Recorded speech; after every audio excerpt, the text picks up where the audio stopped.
হাজার হাজার মানুষ জড়ো হয়েছিলেন তাকে এক ঝলক দেখার জন্য।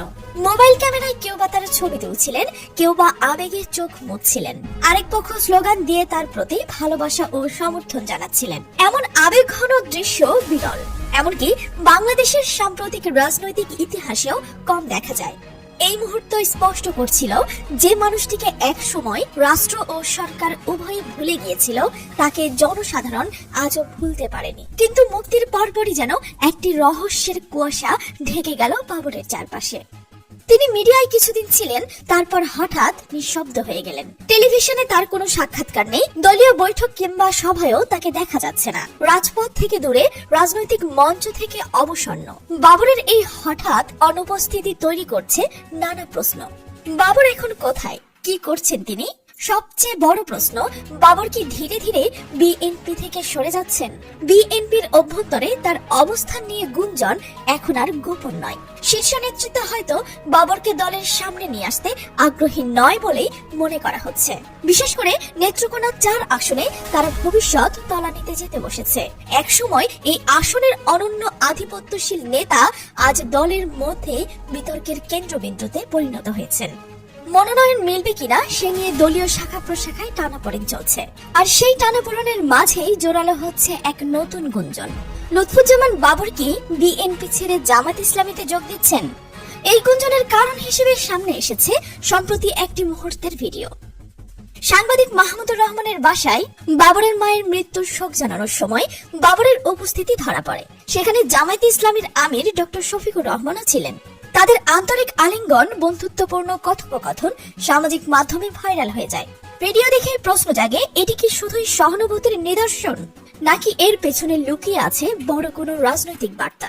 তবে এসব গুঞ্জনের কোনো আনুষ্ঠানিক নিশ্চয়তা এখনো মেলেনি। বাবরের ঘনিষ্ঠজনেরা বলছেন, শারীরিক অসুস্থতার কারণে তিনি আপাতত রাজনীতি থেকে দূরে আছেন।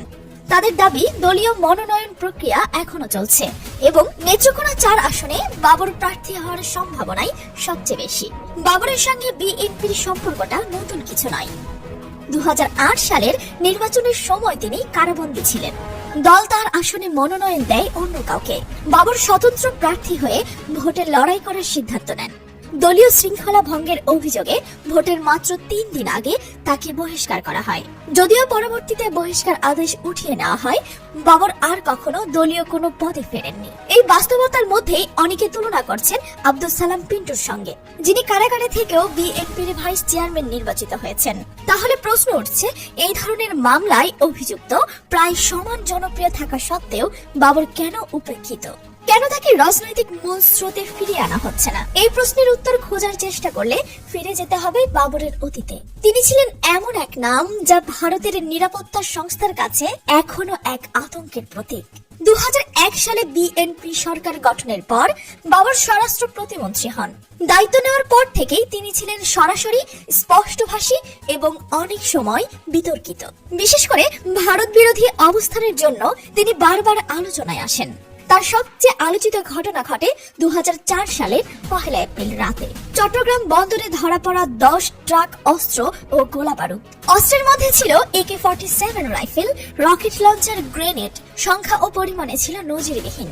তদন্তে উঠে আসে এই অস্ত্র ভারতীয় উত্তর পূর্বাঞ্চলের বিচ্ছিন্নতাবাদী সংগঠন ULFA এবং অন্যান্য বিদ্রোহী গোষ্ঠীর হাতে পাঠানো হচ্ছিল। অভিযোগ ওঠে, এই অস্ত্র চালানের পেছনে মূল পরিকল্পনাকারী বাবর নিজেই ছিলেন। এই অভিযোগের ভিত্তিতে তাকে গ্রেপ্তার করে দণ্ড প্রদান করা হয়। একই সঙ্গে এই ঘটনা ভারতের সঙ্গে বাংলাদেশের সম্পর্কের মধ্যে তীব্র উত্তেজনা ছড়ায়। 2005 সালের 27 জানুয়ারি হবিগঞ্জের এক সভায় গ্রেনেড হামলায় নিহত হন তৎকালীন অর্থমন্ত্রী শাহ MS কিবরিয়া। এই ঘটনাতে বাবর সহ বিএনপির একাধিক নেতার বিরুদ্ধে মামলা হয়। নেত্রকোনা 4 আসনের সাবেক সংসদ সদস্য বাবর 3 বার নির্বাচিত হয়েছেন। 2001 সালে বিএনপি জামায়াত জোট ক্ষমতায় আসার পর তিনি স্বরাষ্ট্র প্রতিমন্ত্রীর দায়িত্ব পান।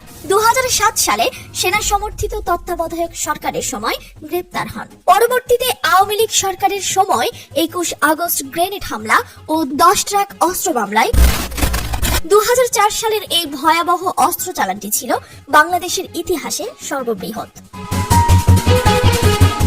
দুটি ট্রলারে করে গোপন সূত্রের ভিত্তিতে চট্টগ্রাম ইউরিয়া ফার্টিলাইজার জেটিতে উদ্ধার করা হয়। অনেক বিশ্লেষক মনে করেন এই ঘটনায় ভারতের সঙ্গে বিএনপির সম্পর্ক খারাপ হয়ে যায়। অনেকেই বলছেন ভারতের চাপে বন্দরে অস্ত্রগুলো আটকানো হয়। তবে বিএনপির দাবি সরকারের নিজস্ব উদ্যোগে পদক্ষেপ নিয়েছিল। ভারতীয় গোয়েন্দাদের একাংশের ভাষ্য, বাবর ছিলেন এমন এক নেতা যিনি একাই ভারতের উত্তর পূর্ব সীমান্তে অস্থিরতা সৃষ্টি করতে সক্ষম ছিলেন। চীন বা পাকিস্তানের চেয়ে তার কর্মকাণ্ড ভারতের জন্য ছিল বেশি উদ্বেগের বিষয়। তার সীমান্ত নিরাপত্তা কৌশল, ভারতের বিরুদ্ধে কড়া বক্তব্য এবং আন্তর্জাতিক কূটনৈতিক পরিমণ্ডলে বাংলাদেশের অবস্থান সবকিছুই ছিল তার রাজনৈতিক রণকৌশল। আজকের সময়ে যখন ভারতের সীমান্ত ও অভ্যন্তরীণ রাজনীতিতে বাংলাদেশের ওপর প্রভাব ও আগ্রাসনের অভিযোগ বেড়ে চলেছে, তখন অনেকেই মনে করেন বাবরের মতো সাহসী ও দৃঢ় নেতৃত্বের অভাব রয়েছে বিএনপির রাজনীতিতে।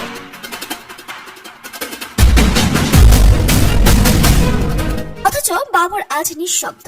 দলের কোনো সভায় নেই, টকশোতে নেই, নিজ জেলা নেত্রকোনাতেও কম সক্রিয়। আগামী জাতীয় নির্বাচন সামনে, নেত্রকোনাবাসীর প্রত্যাশা বাবর যেন আবার রাজনৈতিক মঞ্চে ফিরে আসেন। কিন্তু চূড়ান্ত সিদ্ধান্ত এখনো দলের উচ্চ নেতৃত্বদের হাতে। রাজনৈতিক বিশ্লেষকরা বলছেন, এই মুহূর্তে যদি বিএনপি সত্যি ভারতের প্রভাবের বিরুদ্ধে সজাগ হতে চায়, তাহলে বাবরের মতো নেতৃত্বকে অবহেলা করা হবে এক বড় ভুল। তাহলে প্রশ্ন থেকে যায়, লুৎফুজ্জামান বাবর কি আবার ফিরবেন নতুন রূপে, নাকি ইতিহাসের পাতায় তিনি শুধু থাকবেন সেই নেতা হিসেবে যাকে একসময় ভারত ভূতের থেকেও ভয় পেত? সময়ই বলবে সেই গল্পের পরবর্তী অধ্যায়। আপনি কি মনে করেন তিনি আবার রাজনৈতিক মঞ্চে ফিরে আসবেন, নাকি ইতিহাসে শুধু এক বিতর্কিত নেতা হিসেবে স্মরণীয় হবেন? আপনার ভাব